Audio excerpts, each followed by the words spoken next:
Hello, whoever is here yet. Not anybody just yet. So I'm so excited today to be with Dr. Sharon Saline and talk about her 12 great ideas on how to help our autistic young adults get things done. I just am amazed by her experience, both professionally and personally, and her incredible production of blog posts and videos at YouTube that everyone can watch for free. She just gives so much away. And then she wrote a book that has sold now over 40,000 copies, What Your ADHD Child Wishes You Knew. So, a combination of all of her education and her experience working with alternative learners has really made her an incredible expert on the types of help, the supports that our autistic young adults need. And can't wait, there we are. There's Sharon. Hold on, let me make her presenter. There we go. So here she comes. And we have Vanessa. Welcome. Glad you're here already. I'm so glad you tuned right in. So let's just wait to see who else can join us. But, like I said, I'm just psyched that I get to work with Dr. Saline on this presentation. So I might just put a little bit of chapstick on the old. There we go. And hopefully Sharon is there, but I'm sure she's just, getting her tech right, just like I had to get mine right, the cameras and all. So when this is over, you will get a link to the replay video. And then in a couple of days, I'm hoping by Sunday, I will have transcribed. In fact, let me turn this on because I forgot to do that right now. I'm going to transcribe right now our presentation. And so that way you can also read it. And I'm going to do that. I always add headings and titles, and like there's an outline on the side of the transcript so that you can easily get to the parts of the presentation that mean the most to you. So I'm excited about that, and I will be sending you a link to that as well. I also this week, Wednesday, I did a recap of Dr. Saline's 12 ideas at the Art of Adulting. And it was my take on what I've learned from her and how that dovetails with what we do at the Art of Adulting course coaching and community. So here comes Dr. Saline. I'm thrilled that we get to work together today. So when I send you that transcript, it's going to be in there. Hi, Dr. Saline. Oops, I can't hear you. Darn it. What's going on? Hi. Ken. I'm so thrilled you're here. Vanessa's already with us. Thank you. Nice. I'm so glad to be here, and thank you for all of your just incredibly warm and lovely comments and posts. And I'm just so touched, and I'm thrilled to be here. Thank you. I cannot tell you how much I admire you. You are my shining beacon out there of where I want to go over time, because of how you're so prolific, writing blog posts and producing videos. And all of that, though, is so helpful because what you do is you find the right words to help explain these concepts. And you give me a selection of them sometimes, which is helpful because, sometimes it's the way in and other times it's not the way in. You got to come up with another option. So It's just lovely to be able to to learn so much from you and then translate that into how I help the people that I coach. Well, thank you. I mean, it's wonderful. And I work a lot with emerging adults, and Mhm. so it's great to collaborate with you. In Mm. fact, I did a webinar on Wednesday called Beyond High School, which I saw that you promoted. Thank you. And And I bought it. thank So, you. yeah. And the people who attended asked me if I would please do that workshop for their kids. So maybe Yes. that's something that we could. Um, Oh, what fun that would be. yeah. So Yeah. I think I'm going to do that, and then uh,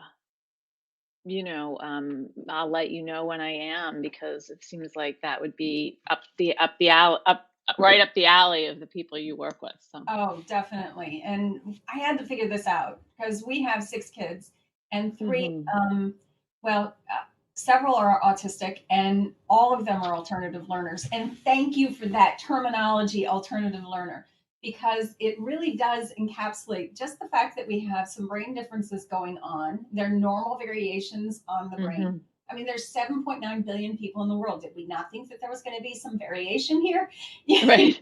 Exactly, exactly. And I don't like the term. I mean, and kids themselves, adults even, no one wants to have a disorder, Gosh, no. and so, develop, whatever it is, Yeah, yeah.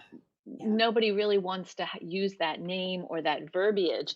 And so I think, alternative learner is actually, it's just kinder. It's like, yep, I learn in different ways, you know. Yeah. And I think that all of us, there's, I know that I learn better a certain way. Some of the people I work with need another way. And I don't know why, I know that the labels are just part of being human because it helps us to, make sense of the world. Hmm. I get that. And of course, the insurance companies need that, Yes, they for their do. diagnoses. And Right. so I get that. And yet I do find that when we paint people with those broad brushes, that we really miss the beauty of the variances that we have as Hmm. humans.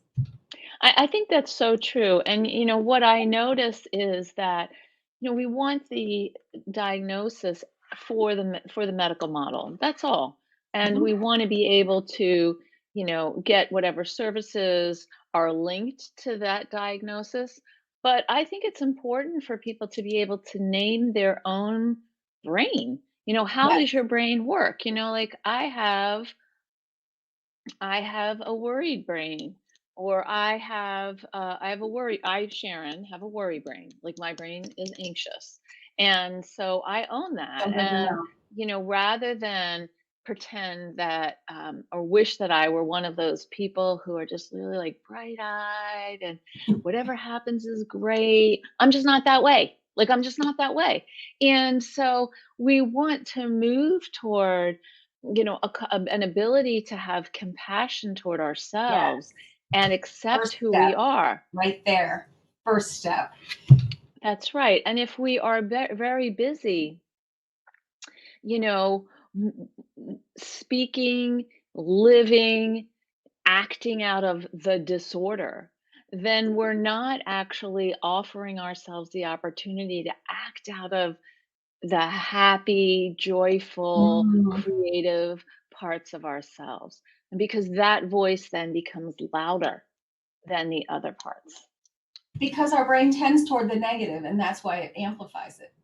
That's exactly right. And I mean, I think that that doesn't mean we're going to ignore it and we're going to pretend No. it's not happening. What we're going to do instead is to say, yes, and. Yes. And not Yes, yet, but and. I'm going to get there. Yes, I'm an anxious person, Yes. and that leads me to being very productive because I get a lot done. Yes. Or yes, I struggle with time management, because I think I can do more in a given amount of time than I'm actually able to do. So that means that, yes, I have a Right big appetite and I like to do a lot and I can get a lot done, and I might overcommit. there. Yeah. So we want to be able to really work from that yes and. Yes, I'm this and that. I love that. The yes and formula. Yes. Right. Yes. Because all of my, all of our six adult children, we love all the way down to their toenails. And once we figured out where they are, then we can meet them there. Correct. We wanna meet our kids where they are, and that's I think is that on one of the 12 things? It may not be, but we want to meet our kids where they are rather than where they think they should be. And I think that this is really a challenge for all of us parents, Yes. whether we are parenting neurotypical or neurodivergent kids. Um, we want to be able to we have to be able to put aside the things that we think should be this way or the advice that we have and let our kids figure it out. And I'm going to tell you, I have two adult kids. One is 23 and has really struggled, was in college during the pandemic Yeah.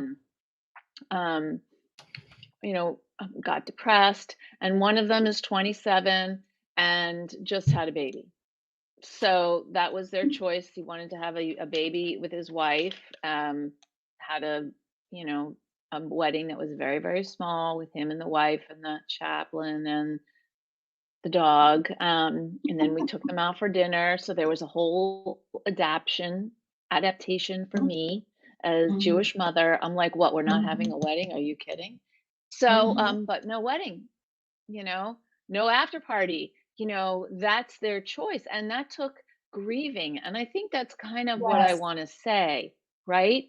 Like we Right. have to it's about we have this expectation or this hope and then it may not occur and that's on us, Yes. right? That's our imagined future that we Mhm. have to mourn. And I learned that when our daughter, one of our daughters passed.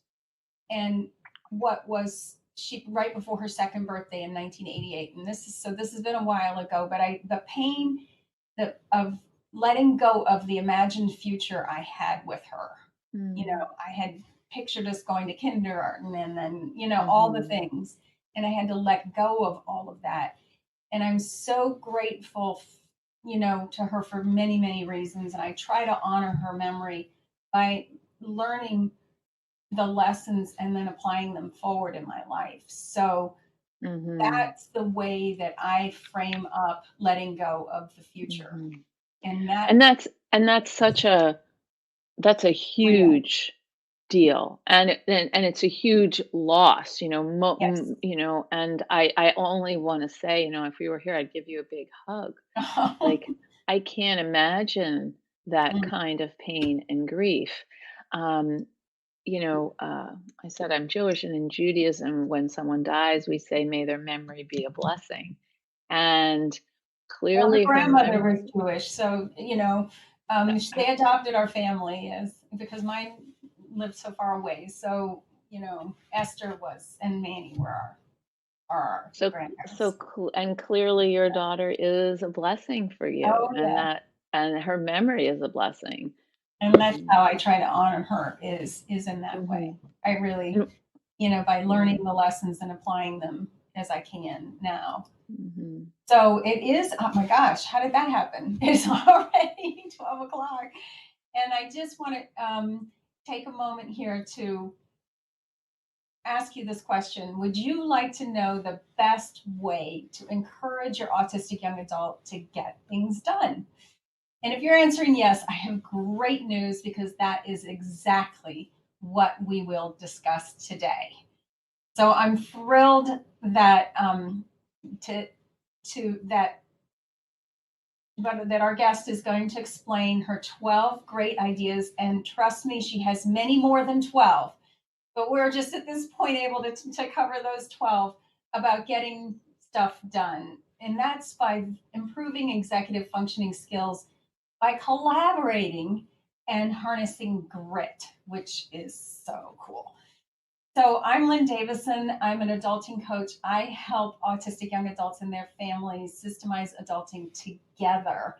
And I'm just thrilled to bring to you these kinds of guests who just know so much and have such practical knowledge, like on how it really can be done. So, our guest specializes in helping alternative learners manage their attention, anxiety, learning, and mental health challenges. She's got the whole picture here. With over 25 years of clinical experience, she brings a positive, strengths based approach that we wish all of our children could have. Thank you for being here, Dr. Sharon Saline. Thank you so much for having me and for that beautiful introduction. Thank you. You're welcome. You're welcome. So here's the thinking is that I was introduced to Dr. Saline through the Executive Functioning Online Summit. And what I did was I put together a PDF of her that summarized the 12 great ideas that she presented there. And then I brought in some of the additional writing and videos that she's created. And I have that as a gift to everybody that attends. So Hmm. I'm so excited to get that to you. And that's what we're going to do. We're going to go over her 12 great ideas that I summarized in that document. So the first one we're going to start on is, focus on what's working and enhance it, which is a great way to get started. It's so important because I think a lot of times as parents, we zoom in on what's not working Yeah. and we want to fix A and B and C and improve all of those areas. And it's overwhelming for kids. And so we want to sort of approach change with some more balance. Um, One of the things that's so important in developing a growth mindset, which is critical for alternative learners, is to be able to know what you're good at and to lean into those strengths to balance out the parts of yourself that you think, oh, I'm not really that good at this thing. So we want to help our kids and work with them to identify, something that they really love. What do they think they're really good at? What brings them joy? And make sure that's in their daily life, and then focus on one or two or three. I encourage you to stick to one or two, not more. Um, Areas, one, exactly one, you can only change one thing at a time, that you'd like to see improved. And then when that kind of gets underway for a couple months, usually about 3 months, when you start to see, okay, look, that's coming along. There's some repetition, there's routine, very important for teaching a new skill.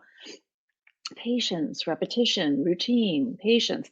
Then you can say, okay, that needs a little bit less support. We could add perhaps something else in. I just watched a video explaining the domino effect, that one domino can knock over the next domino that's one and a half its times its weight and size. And then the next Mm, one then can knock over the next one. And so mm-hmm, that's why I believe that starting with just one and having the mm-hmm, success, then you'll start to have the domino effect where the little domino, it only takes like 40 times before the biggest domino is the size of the distance between here and the moon. I mean, right. really the potential is unlimited, but when we start with the one thing at a time and get some success there, then we all feel confident that we can continue. Absolutely. And we want to remember that these alternative learners are often kids who feel overwhelmed Oh yeah. very easily. And so if they're feeling overwhelmed, why do we want to add more things into into the experience? Like they're already like, oh, I'm struggling. And particularly for kids who have slower processing speed, Yes. um, and the cognitive assessments, the academic, the assessments that are done for testing, for psychological testing, psychoeducational testing, will often reveal different factors of of of of cognition. And Yeah. processing speed is one of them. And for kids whose processing speed is lower than other factors like verbal comprehension or visual and perceptual reasoning or fluid reasoning, we want to remember that their experience is one where information comes in and it takes them longer to sort it into the place it has to go. One of my clients said to me, it's like this, Dr. Sharon. the file comes in my brain and the papers go everywhere. And I start to pick up those papers. And then the next file comes in my brain and those papers go everywhere. And then the next file comes in my brain and those papers go everywhere. And I'm still working on the papers from the first file. Such a wonderful description of what it Right? feels like. Yes. Ah, and so then we can have that compassion because Hmm. we've all felt overwhelmed. And Exactly. yeah, and so by slowing things down and, taking one step at a time, it's really the Mhm. approach that works. It is. So talk about the brain some more because, yeah, processing speed, working memory, all that stuff comes from Mhm. the way the brain came together. Right, so the brain develops from the back to the front and the inside out. The Right. back of the brain is our physiological brain. It's often called the reptilian brain because we Mhm. share it with reptiles, and it's the oldest part of our brain. And this part of the brain has to do with, blood pressure and heart rate and breathing. And some people, there's some kind of discussion about whether the amygdala, the ability, that the and the relationship to cortisol is part of that brain, or if it's part of the middle part of the brain, which is the often called the emotional brain or the Mhm. mammalian brain, because Mhm. the amygdala is actually seated in this part of the brain in the limbic system. But what happens is that information will be processed, particularly in a dangerous situation. Information will be processed there first Yes. before the thinking brain, the cognitive brain, the human brain can actually you kind of grasp what's going on. And that's because that part of our brain is what keeps us alive. That's part of our brain launches fight, flight, or freeze. Mhm. And so, what we see, and particularly in kids with ADHD, we see this research that the connections from the prefrontal cortex to the rest of the brain happen more slowly. The Uh, myelination process, the connectivity, with a lag of up to about 3 years. And for kids who are on the autism spectrum, it can be 2 years or more. yeah.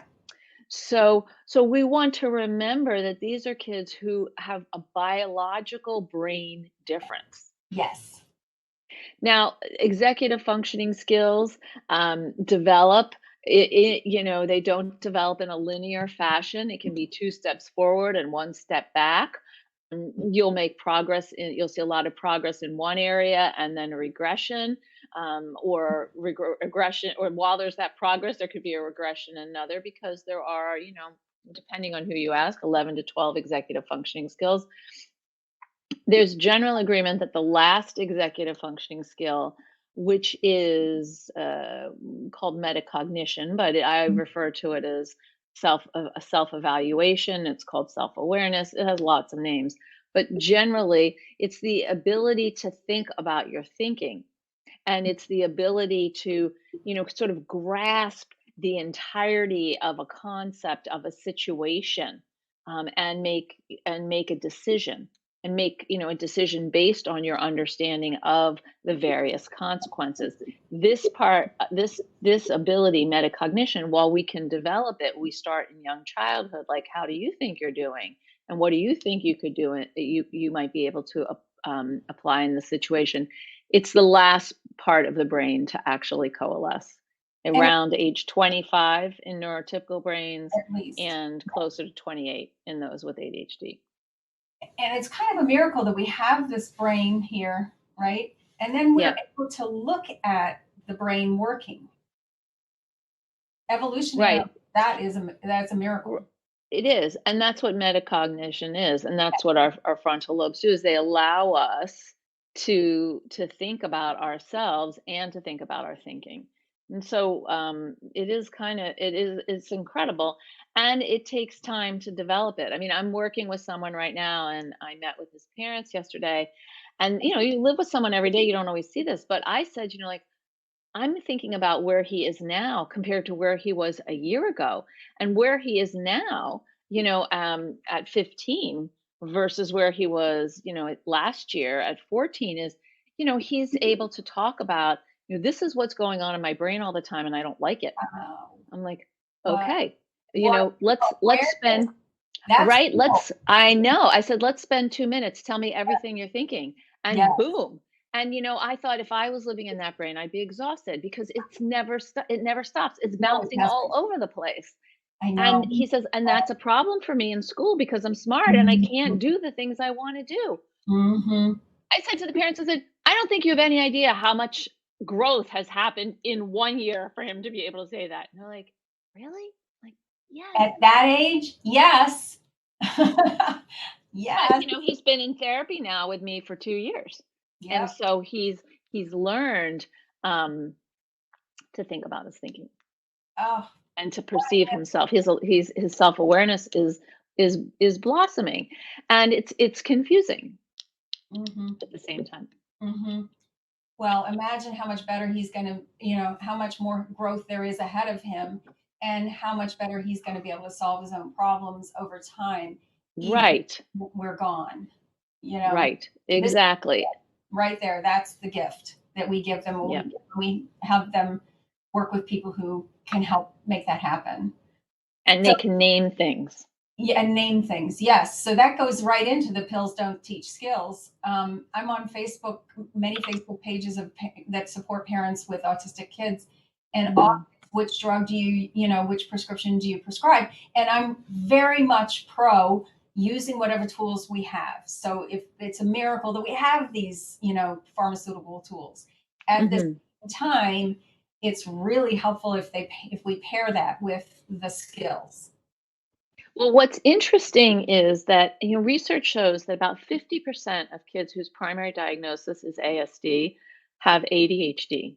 But if your primary diagnosis is ADHD, about 14% of those kids have a secondary ASD Mhm. diagnosis. And then, we get into the twice exceptional kids. Yes. Um, and, that's about 0.5% of the young population. But 9% of twice exceptional kids also have learning disabilities. Yes. So, and the twice exceptional statistics are, have such a wide range of who's what and who has these strengths and these challenges. But overall, medication can help kids integrate and retain Mhm. skills and manage themselves more effectively. They can help with self-regulation.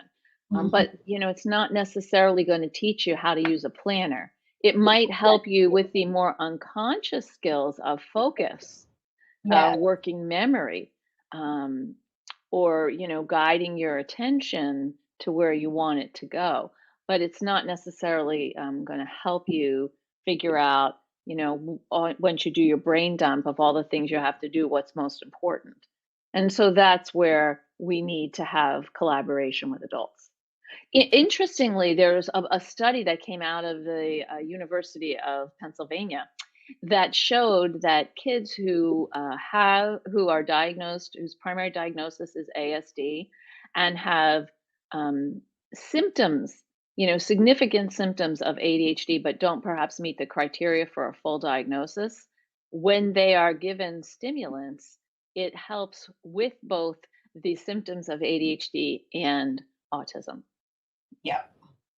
And which is figuring that interesting. out is in our family at least has is a there's just a constant improvement process going on there because sometimes they get side effects from them, and then we have to figure out what's a different route and what's it's the chemical soup isn't always the same, and it's No, definitely and the a child, definitely. I Yeah. was I was just having a conversation with someone about this, a psychiatric nurse prescriber, and I said, Mhm. the problem with psychiatry is it's not a science. No, It just because you can't like have a blood test, it can't right. tell you what you need, you can't have an MRI of your brain and say, okay, this is what's going to work. It's. She said, you're right. It's an art. Yeah. We take the scientific Right. information that we have and we apply it to this person in this situation. And it's very frustrating to Hmm. be the subject of that artist. Hmm. you know? Like, It's an I don't want to experiment. try anymore. I don't Yeah. want to be experimented on, Mm, I hate this. And, mhm. it's Makes sense terrible. to me. I don't like, I watch it happen, and I watch, and when you mess with, I had it, took a antidepressant for more than a decade, and then it started giving me an abnormal heart rate. It raised it in my blood pressure, so I had to Mm, go off of it, and I was worried that I was going to get depressed again once I came off of it. But it took me a year to get off of a very low dose of it, and that mm, my brain had to adjust to not having that chemical. So it took a year, more sleep, and exercising every day, and managing my mind through using a steer map, which is what I advocate is mhm, a great tool in my course. And I've watched my children also when they move from one medication to the other, anxious to mhm. try the new one, but you can't go so fast sometimes. Right, and that's the thing, like, these chemicals are very powerful. Yes, they are. And like you said, we don't know a lot about them. No. No, we're just experimenting right now. But I'm so glad we have them because they've made a difference in my kids' lives. They really have. Yeah, I mean, it's a blessing to It is. live at this time in our lot in society, in culture, to have these options, but it's also complicated. Yep. So let's do the next one, and then we're going to pause and welcome everybody and see what questions they have. So the 5 C's: self control, compassion, collaboration, consistency, and celebration. These are from your book, What Your Mhm. ADHD Child Wishes You Knew. Yes. So what I want to say about the 5 C's is, I interviewed a number of kids, over 3 dozen kids, and and their parents. And what I found is that kids feel like they want parents to manage themselves first because they struggle so much Yes. themselves with self-regulation, that if you are, as a parent, are dysregulated, they feel like, how am I going to manage myself? And part of the problem is that when kids are dysregulated, they often export their feelings onto their parents, who then import them and get more agitated, right? Oh yeah. So, Yeah, the so blame self game control. goes around and around.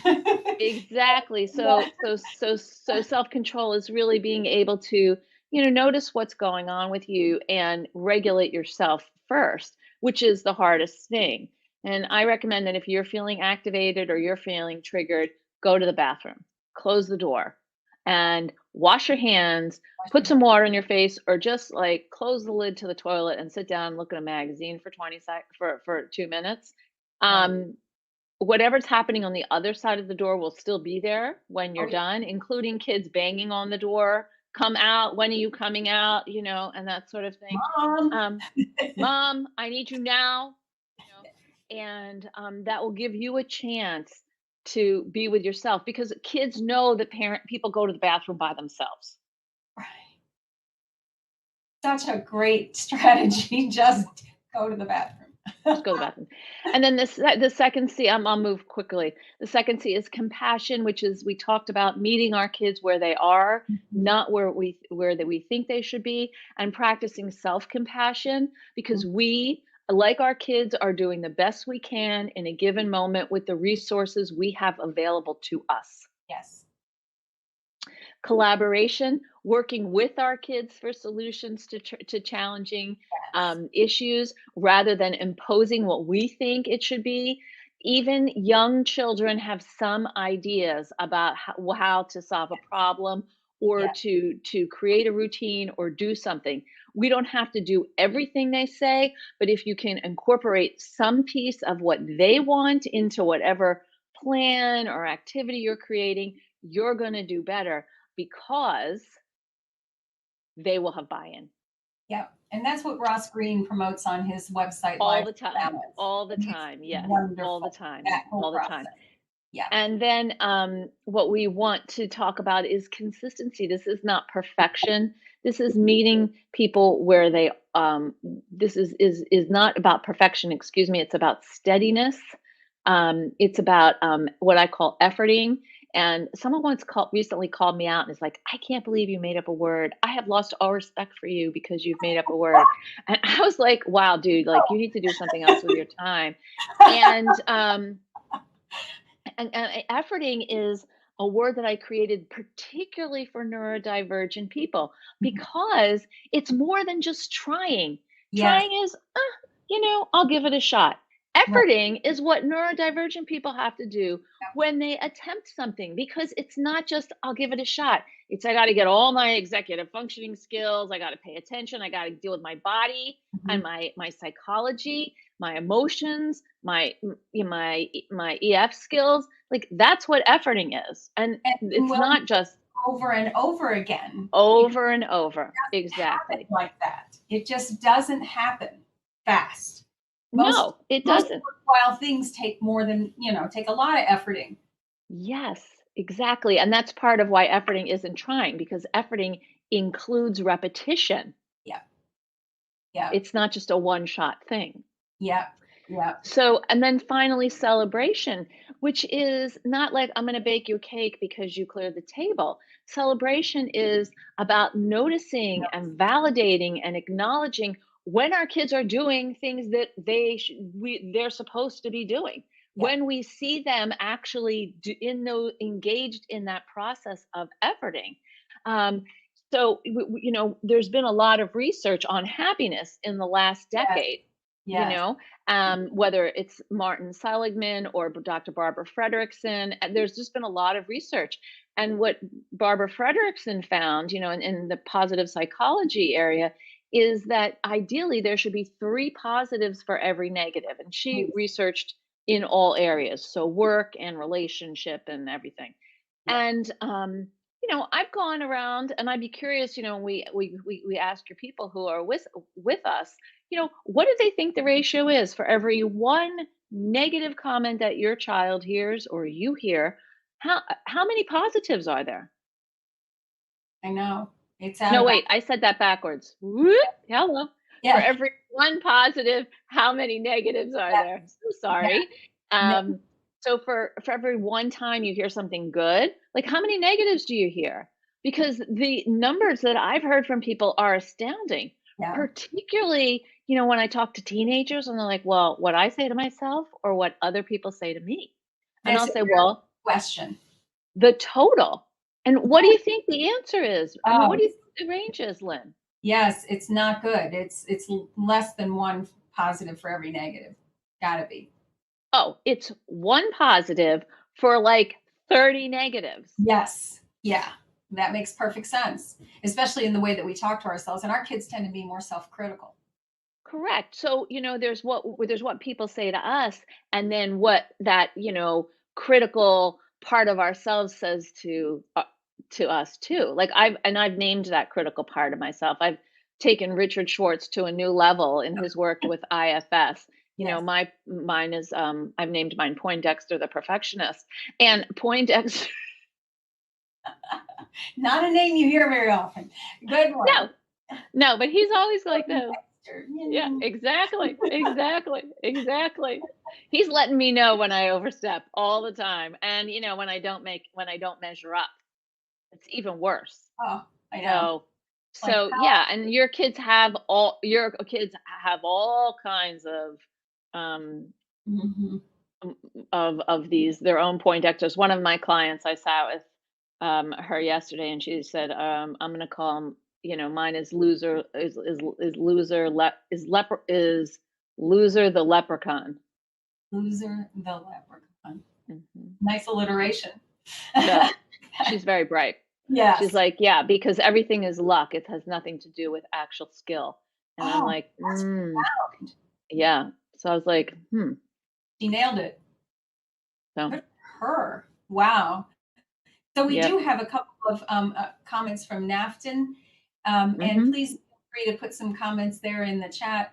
And if you could just let us know where you're from, so that would be cool. But Nafton said parenting challenge with ADHD and ASD is challenging. Mm, Self-regulation is challenging. If the parent has ADHD and ASD, it's twice as challenging, especially if the hmm. parent was not afforded the awareness and training as a child that would have helped with the five C's. Yeah, Yeah. Yeah. Yes. And then she goes on, from a vantage point of inclusion in society, the five C's should be extended to all parents of all children and to the way we interact with others in invisible disabilities, as well as known cases of disability, like, in school, teachers. Mhm. Boy, that would make the world work a lot better for everyone, wouldn't it? If It we, would, and thank you, Nafton, for sharing, and I have to say my mom says that the 5 Cs is for everybody, yeah, not just for people with ADHD, but she's my mom, so I kind of like, "Thank you, mom." But, I think you're right, I think if that if you have, what I call if you're an outside the box thinker, mhm, or an alternative learner, or you're scattered yourself, um, you're supposed to live in a world that's not designed for your brain. And right, it's not even that it's not designed for your brain, it's not flexible yeah, for your brain. And it's very judgmental yeah, about your brain. And so, you grew up at it, and if you're a parent of 3 kids, and you sounds like you're yeah, busy, and you're from, that you grew up in a time where we didn't understand. no, When I was parenting my daughter who's 23, like, we still didn't understand a lot about girls with ADHD. And now there's research that's coming out about women in yeah, ADHD. In fact, Attitude Magazine published a big study. And what we're finding is that, what the research is showing, that a lot of women sort of mask or yeah, don't know even that they have ADHD. They just think, I'm intense, or I'm kind of wired for sound, is what I used to say about myself. And then I went through perimenopause, and I had horrible emotional regulation. Like, I just um, lost yeah, it at times that were just terrible. And of course my doctor recommended Prozac, but no one ever talked about it because no, people don't know. yeah, that's when I got my antidepressant, and no one Mhm. told me that it was going to take me a year to come off of it. No one explained to me what the brain chemicals were being affected and Mhm. how, why, and no one suggested that there were some tools and techniques that I could use to do the metacognition. I didn't even know that word until a decade ago. That would Mhm. have helped me not have those thoughts that put me into the depression dip. I didn't. No one gave me any of that, and And, so, and and Prozac is great. Don't get me oh no, wrong. I know. Like, I I've mean, it's so great, much. but it doesn't help if you don't have if you don't sort of, if it's just like, well, you're anxious and depressed. But if the context is a little bit greater, like, you're struggling with emotional regulation and verbal control, because Because when you lose your estrogen, yes, you lose something that's moderated your attention. You lose something that's helped manage your mood, and you lose something that's contributed to your memory. No one tells you that. And I'm a professional. I'm a so-called, expert. right. And it's biological. Hello. But 15 years ago, no one was talking about that. Mm. No, I had to have complete hysterectomy and ovary removal because of uterine cancer in 2007. So how long ago was that? 15 years ago, and Mhm. that threw me right into it, boy. But nobody Oh explained yeah. how that's going to affect my brain. No one explained any of that. Right. And just And that's like and that, that's I didn't know that. I didn't know that. I just learned that from you. I always learn something from you, but wow, that's a big one. Thank you. Thank you. Well, thank you for sharing that, and I'm glad you're healthy now. Oh I'm yeah, so glad you're healthy. I am But good. I think that this is a going to be a huge issue, and I've decided that every time I talk to people, I'm bringing it up because women need to know. We Yes. need to know that what is happening to us. I remember, this is not like, you're not crazy.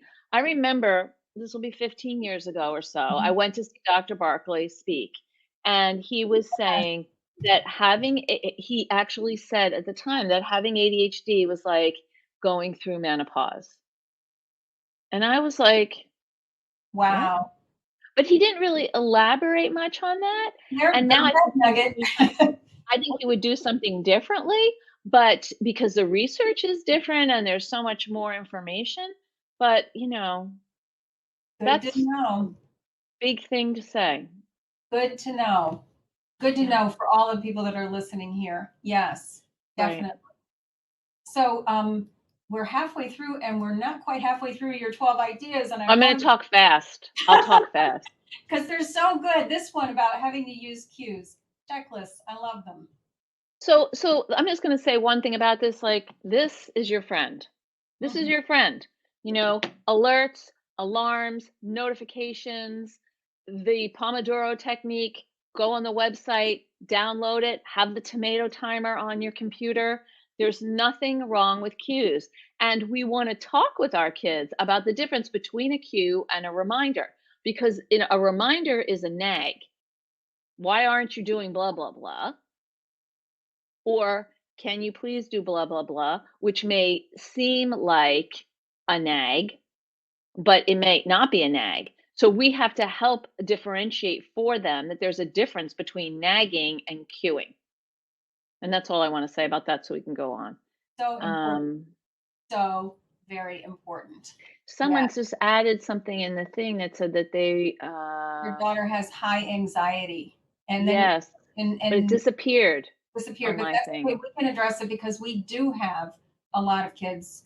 I just think, frankly, that Mhm. so many of people with ASD have high levels of anxiety. Um, it's like their amygdala is on fire. Right, and there is something to be said for what's happening biologically around Yeah, that. That the amygdala doesn't actually, that the system in the brain may not actually be wired in a way to help you put right. that switch to off, or even to like on the dimmer mode, Yeah, right? yeah. And so, in terms of the number six, great idea, move from discombat connection to compassion. We can link that to this question. Um, my daughter's anxiety is debilitating, and for many years. So what happens is that when people are anxious, they are perceiving danger, Yes. in Here. way when there is when there where there may be danger, or when there may not be danger, but their perception of the danger is distorted, and their response to to this perceived danger is also distorted. And so what happens is that there's a constant, um, firing if from the of adrenaline and cortisol, which makes it very hard to settle because there's no sense of safety in the body. And we know that, through Bessel van der Kolk's work and many others, Mhm. that are memories that we hold in our body, but there's also that a sense of, cellular tension, in, if I can say that. And so we want to try to help people who are anxious, both figure out what physiological tools they can use to find some calm in their body, because we want to settle the body and Mhm. then settle the mind. That's People often try to say, like, I just got to change, you have to change, stop thinking that way, or it's not going to be such a big deal, or you'll be fine. That will do nothing. What we have to do is actually deal with the, physiological aspects, because that's what anxiety is: worried thinking, distorted, Mhm. cognitive, psychological beliefs and Mhm. cognitive beliefs, and a physiological reaction. So for me, if for your daughter, I would really encourage, if she can, maybe do some, sign up online is so great right now. She could do yoga, she Yes. could do, any of Kristen Neff's, self-compassion classes. I happen to know that Kristen Neff is doing a workshop this weekend, starting tomorrow, 3 hours on Saturday, 3 hours on Sunday, through Spirit Rock in California, on self-compassion. So Yes. we want to try to, help her understand and just be able to do some guided meditation, after, as well as to start to engage with that anxious voice. So, whether it's alternate nostril breathing from yoga, I've I refer to something that I created called triangle breathing, where you breathe in for 4, you hold for 4, and you breathe out for 6, and then you pause on empty, and then you repeat the triangle over and over. And that kind of helps you. So you can do, we can all do it right now. Breathe in for 4, 1, 2, 3, 4. Hold for 4, 1, 2, 3, 4, and breathe out for 6. 1, 2, 3, 4, 5, 6, and pause and do that again. Oh, I love it. Sometimes The image of sometimes that is so nice. yeah, it's Yeah. so nice, right? I mean, it comes from there's this thing called box breathing, where you Mhm. breathe in for 4, you breathe out for 4, you breathe in for 4, you hold for 4, you breathe out for 6. But that didn't resonate with me No, the because triangle. it's not a long enough exhale. Yeah. And it's that exhale that's so important, and then that little pause when you're round the corner for the next leg of the triangle. Yeah, Kristen Neff wrote a good book on all that self-compassion. I mean, she's Oh, really she's brilliant. amazing, Yeah, and her work is amazing, and if you don't know her work, I really encourage you to check out, yeah. her work. Yeah, my kids, my adult children, I call them kids. It's, I hope that's okay. Ask me, what do you do, when their partner is jacked? And I said something physical. And they looked Mhm. Yeah, because you can't reason your way out of the jack, being jacked up. yeah. You need to do I'm just something. gonna type in Kristen Neff's name here. Yeah, it's There you go. yeah, You can't do anything when you're jacked up. The other person, of course, is Tara Brock. mhm, I'll put this in here too. yeah. And also Jack Cornfield. Oh Um, yes, yes. they both have Tara Brock and Jack Cornfield have a wonderful like 30-day or a 40-day meditation course on Insight Timer. It's 10 minutes a day. Perfect. And these are things that can really help anxious people just start to be able to be with themselves because the problem with anxiety is usually you're just jumping out of your skin. I call it's the washing machine. The thoughts are Yeah. going around so fast you cannot distinguish one thought from the next. And Mhm. that's where we need to just leave and go someplace, breathe out anything, whatever you're doing, push-ups, I don't care what it is, Mhm. something physical that helps. It will help better than trying to figure it out because your brain wants to figure it out because it loves to solve problems. That's what it's Yes, it does. right? And then back to Right. your work together for solutions. It's just the collaborative problem solving process that I have here, where we start Right. with facts because they're neutral. Then we look at what they're thinking, which I call them that's their steer map, and that's the empathy step. And then we present Mhm. ours, but we present it in short, succinct messages because there's just not enough, brain space to process a whole discussion about how you walk to school uphill in the snow both ways. You know, Right. we we need to really get succinct and then find the next steps. And as you do this process, you'll find the next steps as you're doing it. Mhm. I love that. That's fantastic. It's Yeah, beautiful. yeah, yeah. This Um, has made a big difference in our family. I'd love to say we do it consistently, but we're working on that part. oh, nobody's perfect, right? Yeah. We're doing the best we can. And So, thank you for number 8 because you're one of the only people I've found that actually understands what is difficult for parents, why it's difficult. right. So, what's difficult for parents is we bring our own invisible backpack Good word. of our issues, our experiences, our baggage, as it were, with us to our parenting. And even if you've done a lot of therapy, you're going to get kids that somehow like go to I the know, issue that you just haven't exactly worked on yet or yeah. you haven't mastered. And, it's unbelievable. I was like, really, my daughter was like, why didn't you do more work before you had us on yourself? When she was a teenager. And I was like, I'd already done like 10 years of therapy. Yes. Yeah. How Yes, was I years. supposed to know you'd come here and you'd like push the invisible red button on the Yes, middle of my chest? yes. I didn't know that. Um, so we have our own histories and we bring those to our parenting, whether consciously or unconsciously. And so, what we can do is just, try to heighten our own awareness of what's ours and what we're bringing to a situation, and then how is that affecting the choices that we're making in our parenting. And I'm going to tell you, nobody can do this in the height of a like episode. It's something that you get, that comes to you over time, that you learn to say, you know what, I think I'm going to take a little break right now. This is getting too hot for me. We'll Mhm. come back, and I'll come back in 15 minutes when I've settled. I gotta And go to your kids, the bathroom. I'm yeah, going to the bathroom. I'm going to the bathroom. Exactly. So practical and so real, because it gets us going, and it's better when we're settled. It just is. And then I love Right. your acronym for grit. Oh my, this is so Yeah. good. So, the thing is, we all have grit. Yes. This myth, like you need to harness your grit and apply it. I'm like, what are you talking about?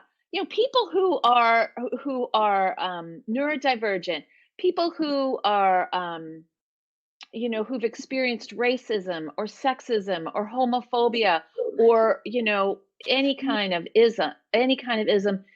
You have grit every day. Every morning you wake up and you pull it together to get out of the house. And so, I'm changing grit. Instead of saying, you need to use the grit you have, I'm like, forget that. Let's just break it down. Yeah. So grit, we're going to apply the grit that we have. So we're going to get situated when we have a task.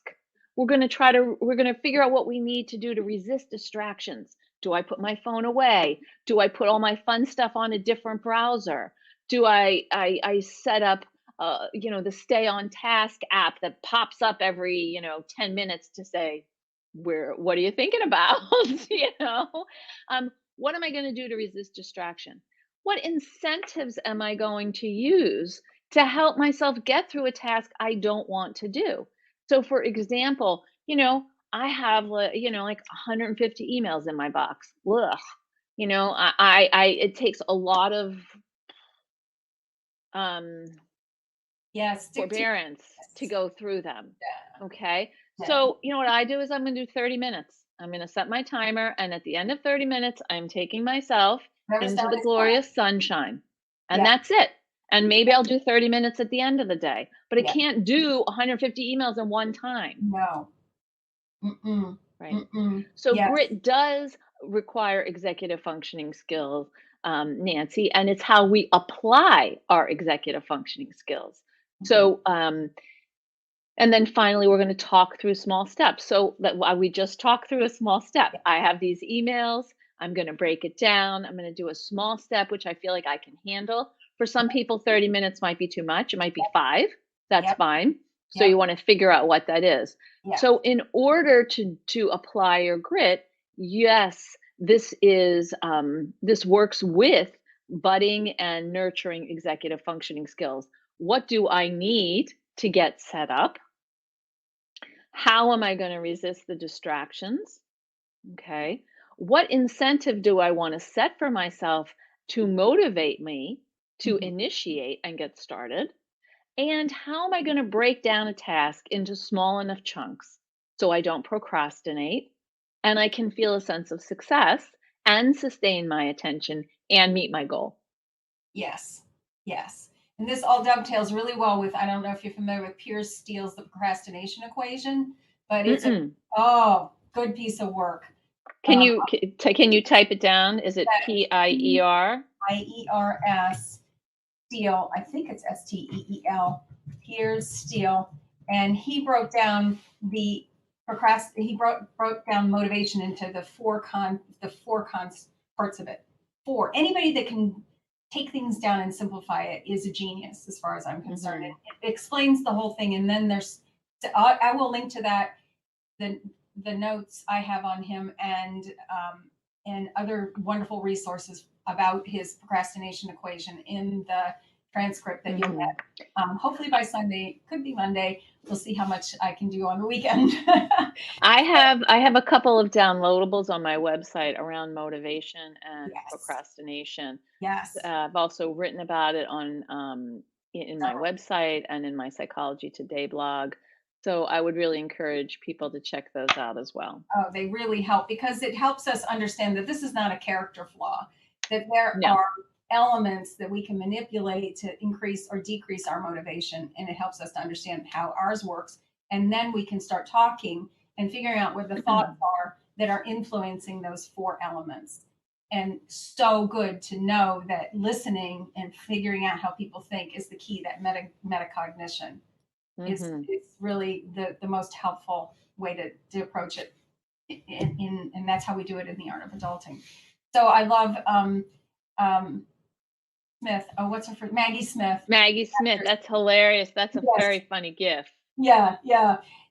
Where we just need to really stop I call it suggesting, advising, and criticizing. And we just need to stop that because nobody wants to hear, none of us do, especially our young adults. Our suggestions don't stick. They just get frustrated with hearing it all. And really, what they just want is us to support them and help them do what they think is the right thing to do. Yes.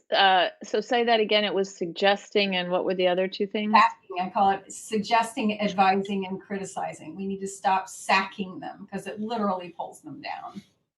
Suggesting, advising, and criticizing. I love that. And start Um, that's reflective. something that I'm learning today. That's great. Yeah, we have to start the reflective listening process, which I Hmm. learned from Dot and Bob Bolton Hmm. in their book, Listen Up or Lose Out. And they Mm, went all over the world advising um, lots of different corporations on how to help their managers and leaders do better listening. And so, yes, hmm. it also applies to the Right. system inside our family. Yes, reflective listening is so important, and it's very hard to do, It is. particularly if you're triggered. Because what I heard you say is blank. Did I get that right? Is there anything else? Really, what you want to say is, "Are you out of your mind? Are you crazy? Kidding me? That's I know ridiculous. that won't work, right? That's not going to work."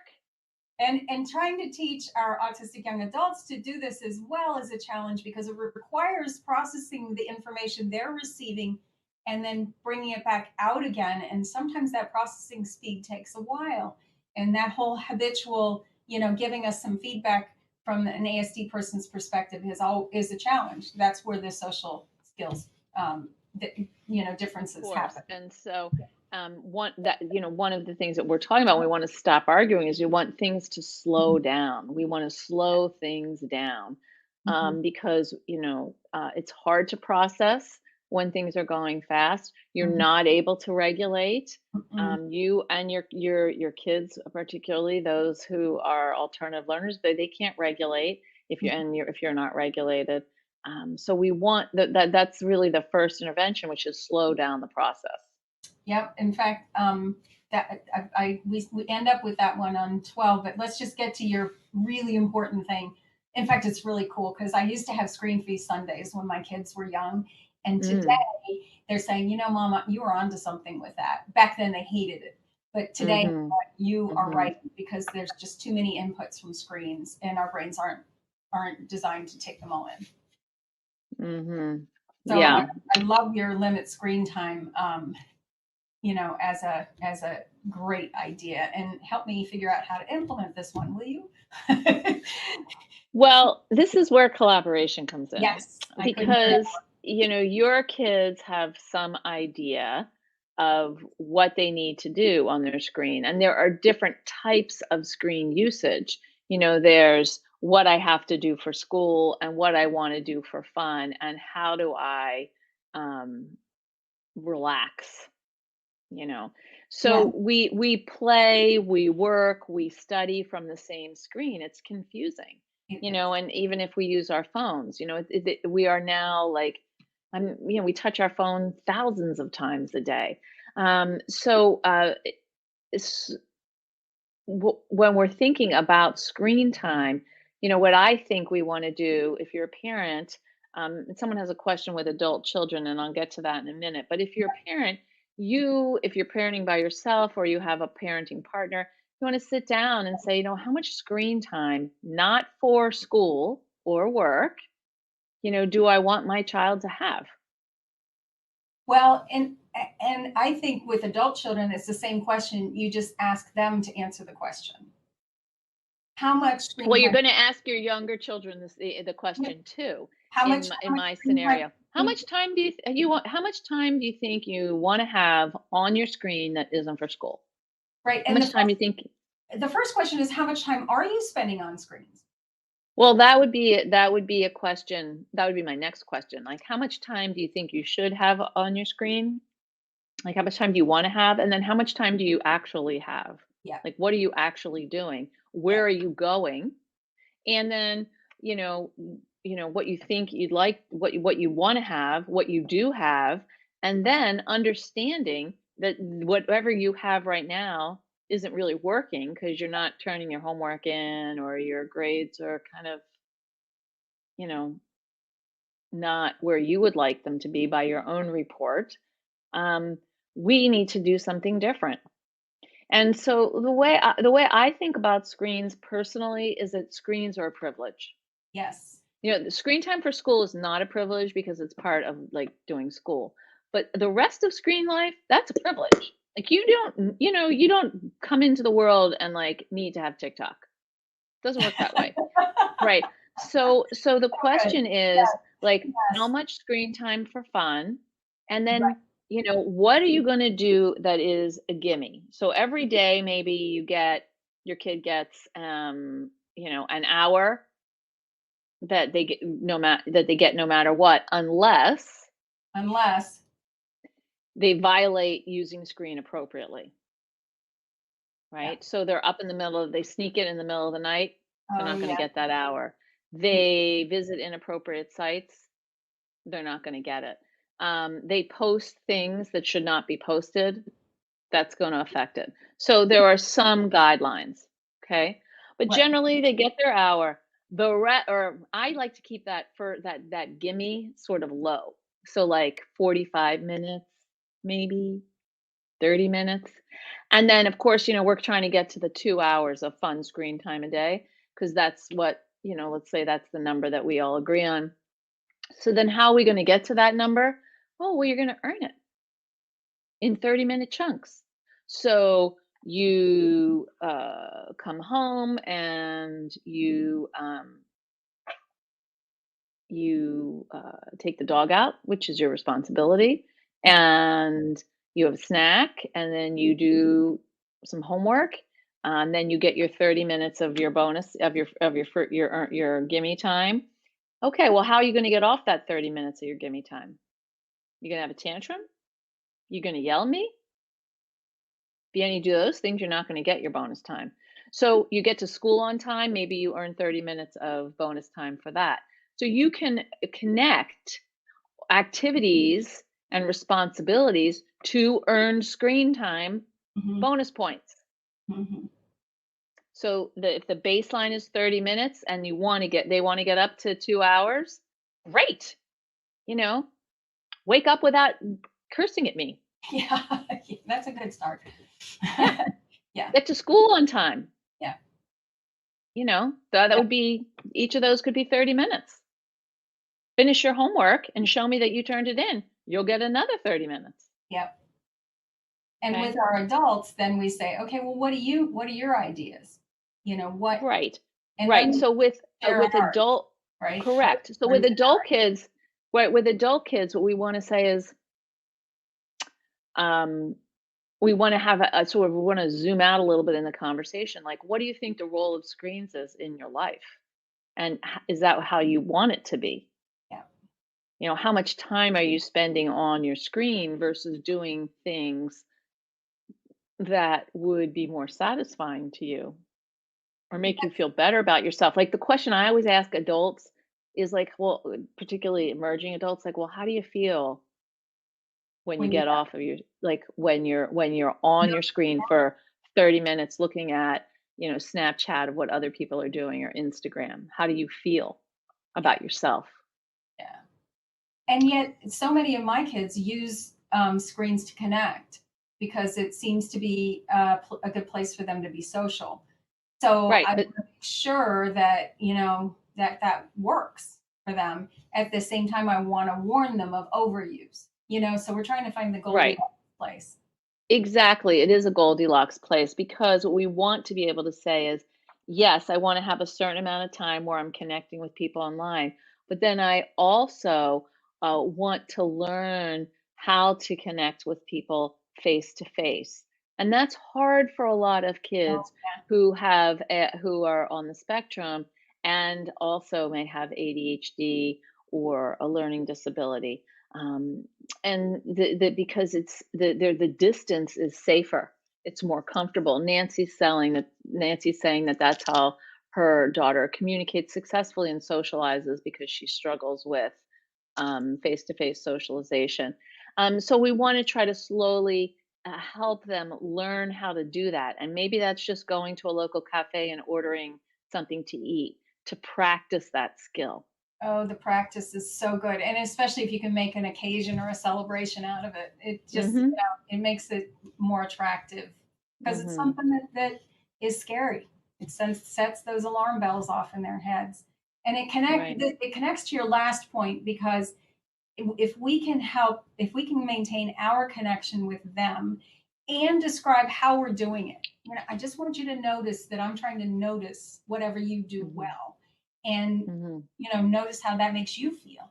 And then imagine if you noticed how somebody you cared about was doing something well and told them. Mm-hmm. So it's the connection, and you alluded to these three, slow down, get low arousal, and be loving, because our kids can sense that.